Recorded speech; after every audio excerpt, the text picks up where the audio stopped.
Assalamualaikum warahmatullahi wabarakatuh. Di sini saya akan mempresentasikan hasil materi dan penjelasan yang dijelaskan oleh hari ini. Perkenalkan, nama saya Dwi Nurmelawati Rusli dari kelas 11 Otomasi 1 yang tentang pelajaran PKK. Yang pertama, yaitu tentang sifat dan etika dalam pembelajaran. Sifat dan etika dalam pembelajaran. Yang pertama yaitu tentang disiplin, tepat waktu, patuh aturan. Yang kedua yaitu tentang jujur, dengan cara tidak menyontek dan berkata sesuai fakta. Yang tiga, bertanggung jawab, yaitu menyelesaikan tugas dengan baik. Yang keempat, mandiri, belajar tanpa bergantung pada orang lain. Yang kelima yaitu kreatif dan inovatif, yaitu berpikir out of the box. Yang keenam yaitu kerja sama tim, bisa bekerja dalam kelompok. Yang ketujuh, rasa ingin tahu, yaitu aktif bertanya dan mencari tahu. Yang kedelapan, percaya diri, yaitu berani mengungkapkan pendapat. Yang kesembilan, tekun dan gigih, tidak mudah menyerah dalam pembelajaran.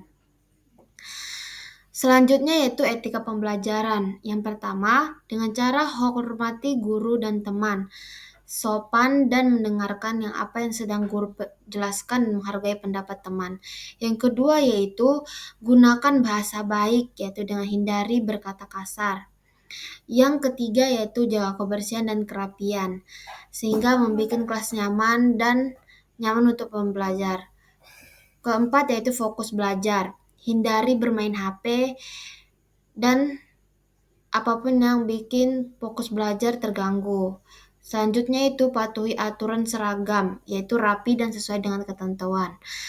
Selanjutnya itu sopan di sekolah, yaitu tidak onar dan buat bully. Aktif dalam pembelajaran, yaitu dengan ikut diskusi dan praktik. Tanggung jawab terhadap fasilitas sekolah, menggunakan dengan baik dan tidak merusaknya. Selanjutnya itu berperilaku jujur dalam ujian dan tugas, yaitu tidak menyontek atau plagiat. Selanjutnya, peraturan dan kesepakatan kelas. Peraturan kelas yang pertama yaitu datang tepat waktu dan tidak bolos, minimal 5 menit batas keterlambatan. Yang kedua, tidak bermain HP saat pelajaran kecuali untuk belajar. Yang ketiga, yaitu menghormati guru dan teman, yaitu tidak berkata kasar atau membuli. Yang keempat, yaitu menjaga kebersihan dan kerapihan kelas. Yang kelima, tidak menyontek saat ujian. Yang keenam, menggunakan fasilitas kelas dengan baik dan tidak merusaknya. Selanjutnya, yaitu tentang menghadapi pengaruh lingkungan. Yang pertama yaitu dengan kepercayaan diri. Lingkungan positif meningkatkan kepercayaan diri. Yang kedua, sikap sosial. Lingkungan ramah membuat kita lebih terbuka. Yang ketiga, kebiasaan dan gaya hidup. Teman yang baik mendorong kebiasaan positif, bukannya mendorong kita terhadap apa yang negatif. Yang keempat yaitu moral dan nilai. Teman yang baik mengajarkan kita nilai positif. Yang kelima, motivasi. Lingkungan teman yang ambisius meningkatkan semangat. Sedangkan yang tidak mewujudkan motivasi, ya itu kita akan mengarahkan ke arah yang membuat kita tidak semangat kepada pelajaran sehingga kita kehilangan dengan kefokusan kita.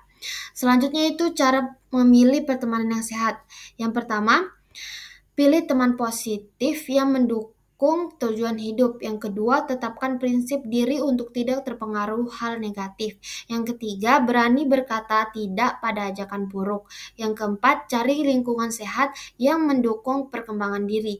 Yang kelima, kenali batasan diri agar tidak terpengaruhi kebiasaan negatif. Yang keenam, jadilah pengaruh baik bagi teman-temanmu. Dengan prinsip yang kuat, kita bisa menghindari pengaruh buruk dan tetap berkembang secara positif. Selanjutnya yang keempat yaitu materi tentang pengetahuan dalam bentuk aksi nyata. Yang pertama yaitu bergabung dalam kelompok belajar. Belajar bersama teman untuk saling membantu. Yang kedua, mengatur waktu belajar. Membuat jadwal belajar yang teratur. Yang ketiga, ikut ekstrakurikuler. Mengikuti kegiatan yang mendukung minat dan bakat dan bisa mengasah skill kita. Yang keempat yaitu bertanya saat tidak paham. Jangan ragu untuk bertanya kepada guru ataupun teman. Yang kelima yaitu cari pengalaman di luar sekolah. Ikuti seminar atau magang untuk pengalaman praktis. Yang keenam, bergaul dengan teman positif, yaitu pilih teman yang mendukung dan memotivasi. Selanjutnya yaitu analisa peluang usaha. Peluang usaha adalah kesempatan untuk menjalankan bisnis yang memiliki potensi keuntungan berdasarkan kebutuhan pasar. Peluang ini bisa berasal dari tren, kebutuhan masyarakat, atau inovasi yang memberikan nilai tambah. Perbedaan jasa dan produk.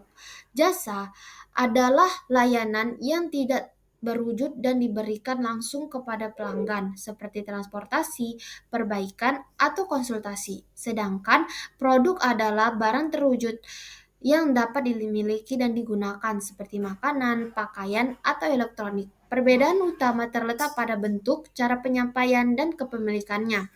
Selanjutnya yang kelima yaitu alat aplikasi di otomasi.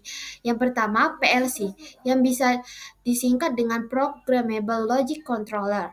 Komputer industri yang mengontrol mesin dan proses secara otomatis berdasarkan program yang telah ditentukan. Yang kedua yaitu sensor. Digunakan untuk mendeteksi kondisi lingkungan seperti suhu, tekanan, cahaya, dan gerakan. Yang ketiga, aktuator. Perangkat yang mengubah sinyal listrik menjadi gerakan mekanis seperti motor dan solenoid. Yang keempat yaitu HMI yang disingkat dengan Human Machine Interface. Layar antarmuka yang memungkinkan operator memantau dari mengontrol sistem otomatis. Yang kelima yaitu SCADA atau Supervisory Control and Data Acquisition. Sistem untuk mengawasi pengumpulan dan menganalisis data dari berbagai perangkat otomatis. Yang keenam yaitu robot industri, mesin otomatis yang dapat melakukan tugas berulang dengan presisi tinggi seperti perakitan dan pengelasan. Yang ketujuh yaitu inverter, mengontrol kecepatan motor listrik untuk meningkatkan efisiensi energi dalam otomasi industri.